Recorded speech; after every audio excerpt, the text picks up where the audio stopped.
Hey guys, welcome back to the Foam Frat podcast. Tyler and Sam, we got a really good episode today. Sam is re-recording the psychiatric emergency section in studio, and he had James Boomhower on to talk about the suicide crisis hotline. Very, very interesting conversation. You did a great job with the interview. I learned a ton, and I was listening to it from the standpoint as there could be somebody that reaches out to me, right? As not a mental health professional, and I wanted to hear some of the techniques, the tactics that are used to listen and show that you are being empathetic and that they are in a safe space to talk to you about this stuff. I really appreciated the part about, if they do have a weapon or some sort of means that they are looking to harm themselves with or kill themselves, that you try to get them away from that. Hey man, let's go take a walk, let's go outside, and doing that to put some distance between that. And you guys had a very candid discussion about that. Not always the most comfortable thing to talk about, but I thought that the way that you guys laid it out in this interview was fantastic. Thanks. Yeah, I appreciate it. It was a great discussion, and he has a lot of experience in this space, which is why I wanted to talk to him. He not only does everything with the crisis and suicide hotline or lifeline, but he also has that project, which we plugged in the podcast as well, but I'll plug here as well, which is Be Fit for Duty, which is befit, the number 4duty.org. I linked it in the show notes. So definitely check it out. I posted a short talk that he did as well for a conference. And then he's also, I didn't know he was this far along in school, but he's pursuing what we'd call in this part of the country a licensed professional counselor. I think they call it something else further over in Boston, but kind of the same thing. And so he's actually seeing patients. But I thought that I would also give his disclaimer that he asked me to give. We did it in the podcast, but I'll say it here as well that, when he came on the podcast, he was representing himself and the views and opinions that we talked about and the different tactics to use. They're solely just between him and me. Weren't associated with any professional academic affiliations or anything like that. But yeah, with that being said, it was a great discussion. We talked about suicidal ideation, verbal de-escalation, therapeutic communications, and stuff like that. And yeah, I learned a ton too. Awesome. All right, let's get to the episode. Let's do it. So why do people typically call the crisis hotline if there is a typical issue that you guys deal with? Sam, I think you hit the nail on the head, right? There's no typical issue. It is so multifactorial. It is life, it is the event, it is the season, it's are you hydrated, fed, rested, like you name it. And what can really affect us differently in one moment can affect us almost not at all in another. So it's really hard to pin down what exactly would be the precipice of a call. Yeah, so you get this call from someone, they're having either, suicidal ideation because it's the suicide as well as the crisis hotline as well. So when you're trying to, I don't know, like triage these patients, like what does that initial dialogue look like between you and the patient when you're trying to get to know like what's going on? Sure. Every platform does it a little bit differently. So I'm going to give you one way. It's not the only way.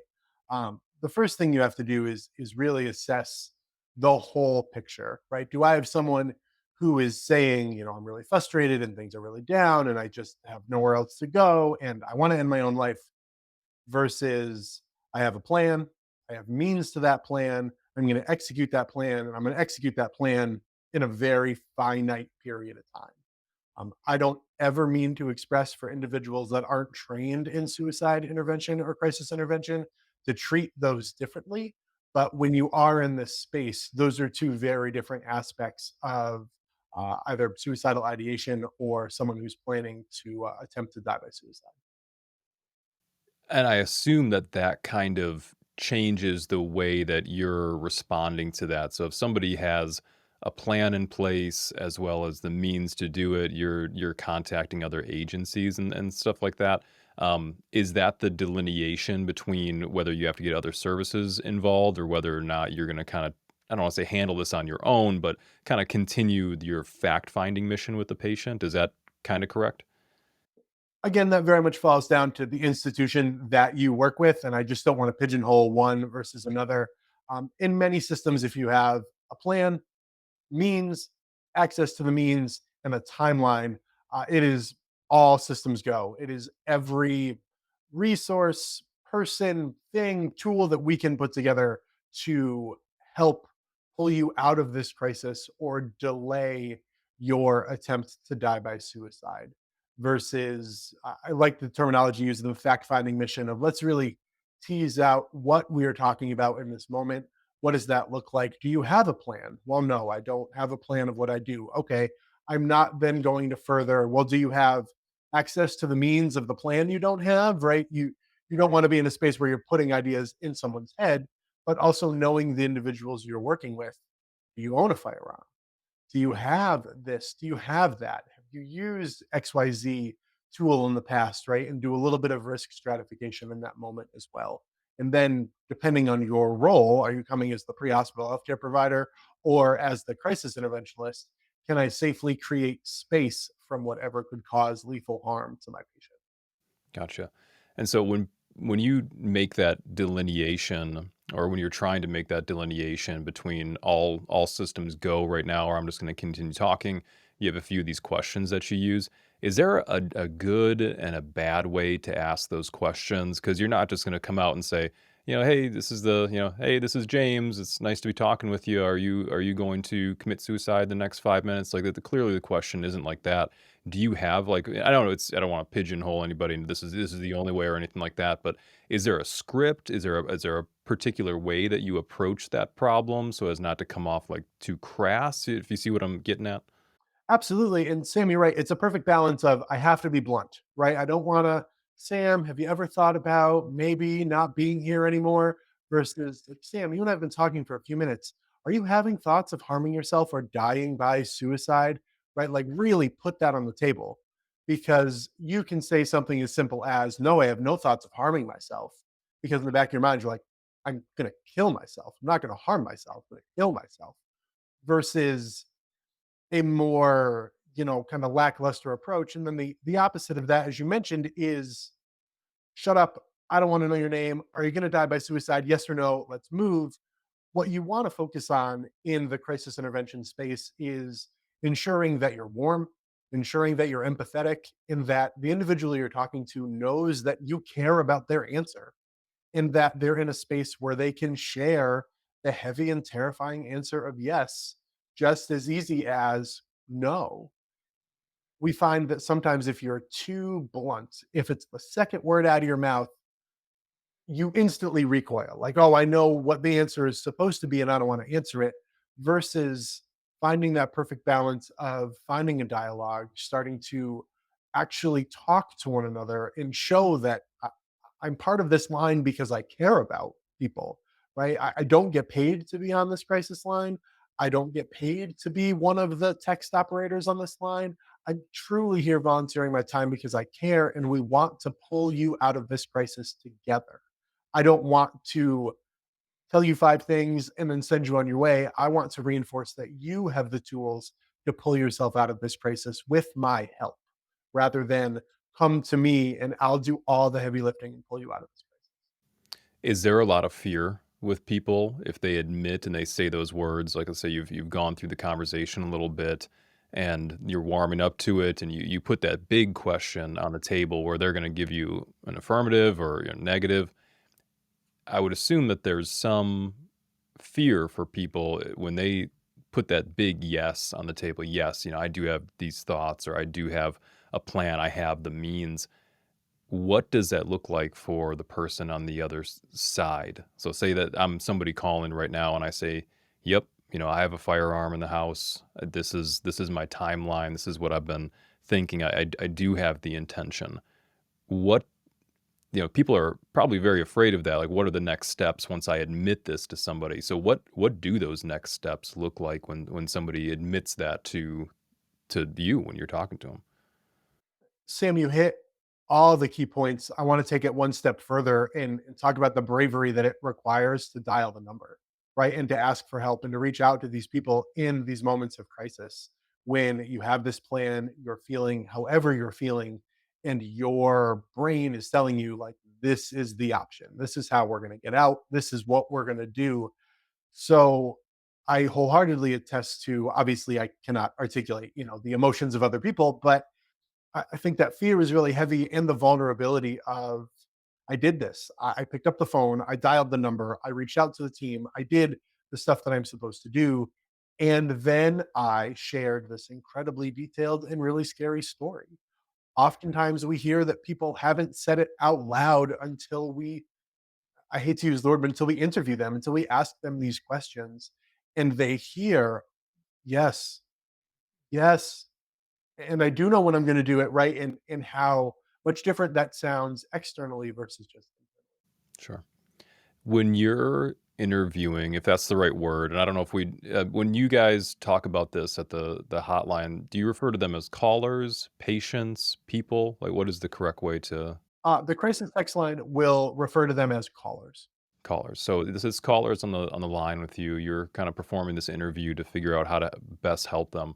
Does their if they have an underlying psychiatric disorder that they suffer from that they deal with, does that play into any decision making at all? Is that something that you're trying to ascertain from the patient, whether they have major depressive disorder or a swing on bipolar, or they're dealing with a really bad recurrence of some feelings from PTSD, or they have I don't even know, a history of schizophrenia or something like that. Does that play into the decision making or how you steer that conversation at all? Is that something you're trying to figure out from the patient? Does that change anything? I'll say yes and no, and a bit of insight into the hotlines. All of these hotlines are monitored by crisis counselors and by supervising licensed mental health professionals. So when you have escalated to a level of risk assessment, and I can confidently say these questions have been answered, I'm very worried for this person's immediate well being. Other clinicians get involved and either ask questions alongside you or reinforce the work that you're doing to ensure that you're doing it well. And that is when we start to get into a more diagnostic component of what's the underlying mental history here, using that in terms of resource allocation more than judgment, for lack of a better term. If an individual comes to me and says, here's my 7 mental health diagnoses, I can ask, do you still see that mental health professional that diagnosed you? And what I've found is now I have another ally, right? This patient does have a therapist. This patient does have a psychiatrist or someone who prescribes for them.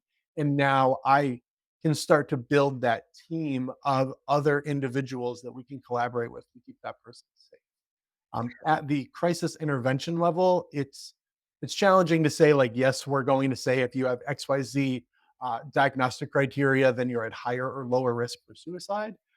Especially because the at the crisis intervention level, the answers to the questions don't include a mental history on top of that. But as we drill down, we can very much use it to create kind of a therapeutic alliance.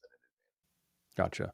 So now we've kind of framed this scenario. Somebody gets enough bravery mustered up. They call in, let's say that they're on the more severe end of their crisis, and they say, yes, suicidal ideation. Maybe they do or don't have the means. There's some therapeutic communication that goes back and forth, some rapport building as well. So you're not jumping in with both feet, kind of testing the water, seeing how acute this situation is.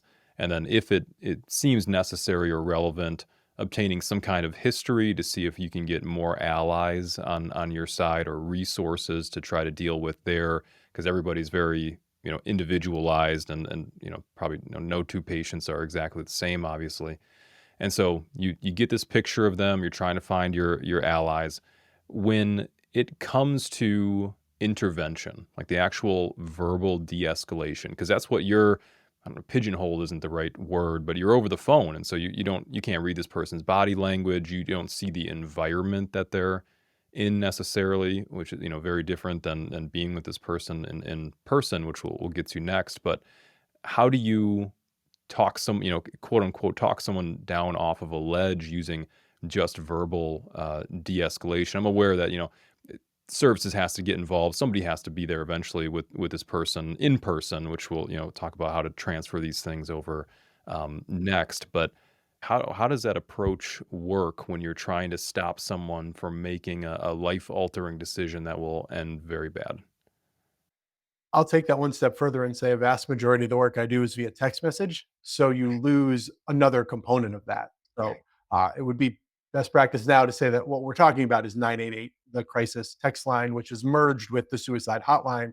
So you can either call 988 or text 988. They used to be two separate numbers, which are still functional, but now there's just one that you have to remember. So I, in my role, have the added layer of I'm only texting. I don't even have the benefit of hearing a voice, hearing individuals in the background, right? Are you with five or six other people or are you by yourself? The beauty of that for the caller is it's much easier for me to just sit and text than it is for me to try to have a very emotional phone call, but it adds another layer of complexity for the interventionalists or the counselors that are working with these individuals in real time. Um, Again, reflecting the training that I have, one of the first things that we work to do is build some space between that individual and their means. So my mean is X. I don't want to sit here and make this a suicide trauma, discussion, but my mean is X. Okay. Well, why don't you and I speak in the other room? Can we move this to another room? Can we go outside for a minute? Can we get some fresh air? Can we take some deep breaths? Can we be further away from that? Are there individuals with you? We know that having a physical person with you in these moments is a tremendous protective factor. Some systems call them buddy checks, some systems call them safety reps, whatever your team calls them. But is there another individual with you that can be with you? Can we all talk? Can you take a deep breath and share this with another individual so they know the stakes, for lack of a better term, of, we'd really like the two of you or three of you to stay together in this moment and we'll reconvene and go from there. So the biggest one is identifying if there are means, can we build the distance to those means? Can we pull a firing pin out of a firearm? Can we ensure that rounds are far away from that? Can we be out of the kitchen? Can we be out of the medicine cabinet? Right? How far can I get you from this?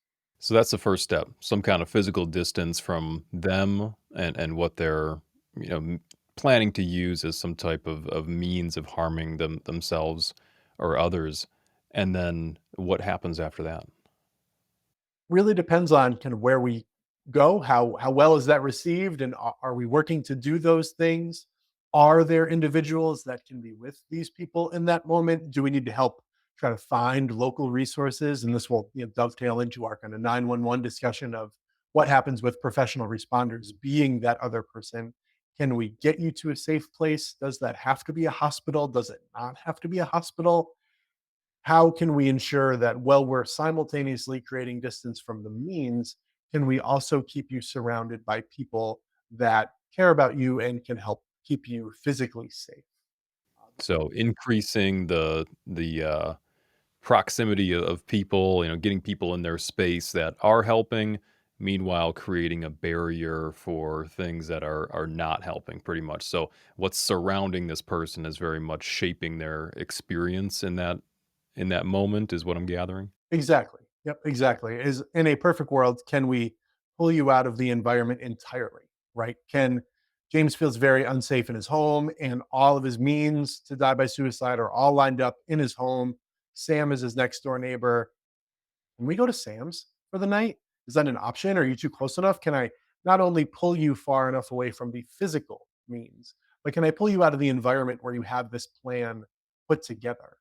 And sometimes it is as straightforward as what if we just shake the snow globe a little bit? What if we put you in a completely different environment that you feel safe and cared for and protected in and do both of those things simultaneously?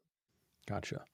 And so, yeah, maybe that's a good time to transition into like what are the I don't want to go all the way down to saying tips and tricks. That doesn't seem appropriate for the conversation. But I guess if you were to in a perfect world take all the things that you've learned from being on the suicide and crisis hotline, removing that distance barrier between you and the patient. You're now the clinician that's responding to this patient. Is there some standards of care or some type of advice that you could give those people? Sure. A couple things simultaneously. First is just a lot of empathy and compassion. I was a street paramedic for a long time before I got into flight and critical care. In the 3 a.m., check the wellness, MHP, cop wants you to drive so and so to the hospital. I know they wear you down. They wore me down. And like, look what I do for a living, right? Take a deep breath, put it on the back burner. When you walk in and you're like, what the F is wrong with you? you didn't do this the last 3 times I was here, right? We all have seen really inflammatory language from these people. You have to remember how brave you have to be to ask for help in this moment, and how scary and vulnerable. And when I say permanent, I mean, if I tell someone that I'm thinking about dying by suicide, I do not get to go on about my day in a vast majority of systems, right? So knowing that when I say that, I am now losing some control, which is a very interesting amalgamation of both protective and aggressive factor towards dying by suicide. The more empathetic and compassionate we can be to those people in real time, the better. The next really important piece is trust but verify. I have absolutely taken individuals in mental health crises who swore to me that they were checked by the cops, who swore to me that everything was fine and they had nothing on them, who weaseled out a knife or a razor blade when they got to the hospital, right? And now I've not only put myself at risk, my patient at risk, my team at risk, the hospital staff at risk, all because I was doubling down so hard on my empathy and compassion that I was like, there's no need to pat her down, trying to build this like trust and alliance. I think it's imperative to remember to go way back to the most foundational of EMS training, like scene safety. Like, let's start by ensuring the right people are the ones doing this. Let's make sure we can gender match if at all possible. Law enforcement should be patting individuals down, not EMS professionals if it can be avoided, right? And really ensuring that we do have distance to those means, and that we haven't left someone in an enclosed space with a means to physically harm themselves or others, excuse me, and then really remaining as compassionate as humanly possible. Yeah, man, that second point is super important. I know of a case personal to me and some people I used to work with where that wasn't done. It was assumed that they didn't have means on their person. And I don't want to share too much of it, but that was a very tragic end because, yeah, the person wasn't checked and they maintained the means on their person. And even after they were in care, were able to follow through on their plan, which was uh, it when something like that is in close proximity to you, it seems unbelievable, but it's just one thing that can slip through the cracks. Yeah, that's super important. So, lots of empathy, compassion. I'm assuming lots of listening to this person. We went through separating them from things that are exacerbating them, trying to figure out what can de-escalate this situation in terms of their physical surroundings, and then ensuring safety as well. So I do have a final question for you that kind of brings it back to the responder level, which is what you started an organization around. But before we just go to that last part, anything else for that in-person care that you can think of that would be a good tip for clinicians dealing with this in person? I mean, I can't talk to the foam frat team without talking about medicine for a second, right? Check all of the altered mental fundamentals, right? Don't get so lost in the this is just an MHP, this is just a wellness thing. We've seen people with metabolic derangements who have an improved level of consciousness when you bring their blood sugar up. They're hypoxic, they're this, they're that. I understand it's rare, but man, do you look ridiculous when you roll in and you're like, just another psych, which is a term that I despise, right? Right. And a clinician does an assessment and is like, I mean, maybe, but with a SAT of 88 and a blood sugar of 40. And you're like, oh, two very fixable things, right? That I could have intervened on. And also remembering that sometimes you get these cases after the means have been ingested, right? I think primarily of overdoses, right? I took a whole pile of pills and oh shit, oh shit, oh shit. And I've reached out to a crisis team and the crisis team has escalated to 911. So now you have most likely some form of overdose or polypharm overdose on top of this, and to not let the medicine get lost in the sauce as well to ensure that you're keeping your patients safe. Yeah, that makes a lot of sense. So my final question for you here is helpers. This is quoting you directly. I did I do my research and I've seen you speak, which you do a great job. And one of the quotes I remember is helpers need or helpers can need help. So what does that mean? When I went to paramedic school, when I went to EMT school, um, you were better than the people that you cared for. Some of that was in a very positive light of you are the protector, you're the guardian, you're this, you're that. Some of it, as we all know, was in a much less compassionate light of you are greater than, these people are beneath you. And what that creates is an environment where it feels terrifying to get help. I mean, imagine we're colleagues who know each other in the foam world, but clinically work far away from one another. I would be mortified if I was in your state and knew I was getting a 72-hour hold, right? Hide my name, flip it over, put me in the back corner for the love of God. Don't let a crew see me, right? And then you see it on Instagram, right? Oh, James in the hospital. All these people come to visit him, and it's you might as well be strapped to the bed naked, right? Like it's just so exposing. Reminding clinicians that not only is it impossible to see what we see every day and not be affected by it, but there are a number of resources that not only care for you in a competent and culturally sensitive way, but some systems that have an entirely separate access plan for when that mental health crisis is a first responder. They go in the back door, they're a Jane Doe or a John Doe for the entirety of their stay. There's no visits, there's no this, there's no that. And knowing that you are worthy of the help, you are deserving of the same help that you would give someone else, and you would never prevent your friend or your colleague from getting the help that you need. And just to know that it is just okay to not be okay. It is impossible to see what we see every day and not be affected by it. It is also okay to be okay, right? People can be resilient and people can have platforms and tools and tips and tricks and not need support. We don't ever want to shame someone into thinking that they need to be not okay. But we do need to break the stigma that as a helper, that you cannot receive support. That's quite the opposite. Yeah, I think people's response in front of other clinicians is really important too. What spurred this podcast here is I'm redoing the psychiatric emergencies portion inside of Studio, and I'm keeping this one dialogue, or I guess example, that I used in the original class, which was the situation was a crew comes back from handling a psychiatric, a mental observation patient, and the crews that's sitting at the station ask them, "What'd you guys go out for?" And this little scene that I play out, they say, "Oh, is this another one of these stupid psych calls? Just somebody crying, somebody wanted a trip, they couldn't go by private vehicle. I don't know why the cop."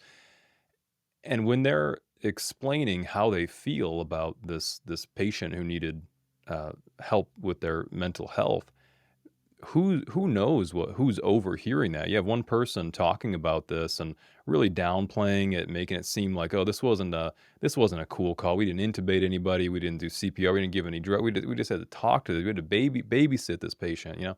And in the situation, what was happening was that one of the people in the room that was overhearing this conversation was like, listening to this and listening to people's response and what the healthcare providers that they're supposed to be going to help for actually think about this behind the scenes. And that, in this scenario that I was building, it might have deterred that person from seeking the help because of the situation that how it was painted by the other crew, that this was just just psych. And then they're thinking, I'm not going to get help. Like, this is what everybody thinks, that you're just a burden on the healthcare system and things like that. But your response to those situations and how you talk about those calls can really have a heavy impact on somebody who needs that care, because you can't look at the people on your shift and at your station and say, that person, doesn't need psychiatric care, or that one does. Like, you just have no idea what somebody's dealing with on a day-to-day basis, and they could be on the edge of ending it all and needing crisis intervention and things like that, and you come back talking about how dumb this psych call was, and that might just, like, crush their spirits. You are I'm so glad to see it in studio because it is so true. And the same thing happens when we talk about substance abuse, right? Just another OD, what a junkie, what a loser, right? I don't need to reiterate any of that language, but if your partner is struggling with substance abuse and they hear you, swearing up a storm over every single human that you interact with, they're weak and they're losers and they're this, I'm not going to come to you for help. Right, and what we find is so paradoxical is when these tragic events occur, their partners are always like, "Why didn't you come to me? Why didn't you reach out?" Well, I never, ever wanna blame a survivor of suicide in any way, shape, or form. I think it's imperative to remember that how we talk about these events are heard by a lot of people, and how we are absolutely within our right to have some gallows humor and, decompress and do all these things. But really, can you hold an ounce of mindfulness? I treated mental health emergencies much, much differently after a paramedic colleague of mine died by suicide, because they made it real. I experienced it. I wore a ribbon for a long time, and that changed the just another psych to I wish I could have been here for my colleague. And we can avoid that. That's fantastic. So 988 is the number for the suicide and crisis hotline, and you can text and call that number. And then will you do a plug for Stay Fit for Duty? Absolutely. You can text, call that number, and you can also reach out to that number on Facebook Messenger and WhatsApp. So that there are very few mediums that you can't get that support. And again, the traditional numbers 741 741 and the traditional long form suicide hotline numbers still work as well. Um, Thank you for the minute to plug Stay Fit for Duty here. No time limit. I run a program called Stay Fit for Duty. Our primary focus is to educate healthcare providers on their own mental health and well-being. We do a ton of time and support on building and strengthening peer support and crisis teams, along with just continuing to reinforce the necessity for culturally informed and culturally competent mental health professionals, and ensuring that we really do break down exactly what Sam said, right? We really grind down this idea of like just another psych or just another this or just another that, because we all go through this crazy mixed up world together, and it's impossible to not be affected in some way, shape, or form. Mhm. And that the website is Stay Fit, the number four duty, right? STAYFIT, the number four duty.org, right? That's correct. Yep. .org or .com will get you to the same website. Absolutely. My primary social media is Instagram. So please feel free to find me there. Imperative in this dialogue to clarify that messaging me on Instagram, Facebook, the office number that's on the webpage is not in any way, shape, or form a surrogate for a crisis line. I do not operate my own crisis line. I volunteer for pre-existing crisis lines. But please reach out. I'm always happy to talk. I'm always happy to share my story and ensure that healthcare providers and first responders have a place that they can go to share. That's awesome. Well, James, I want to thank you very much for your time, and I hope we can talk about this soon. Absolutely. Sam, it's always a pleasure. Thank you very much for having me.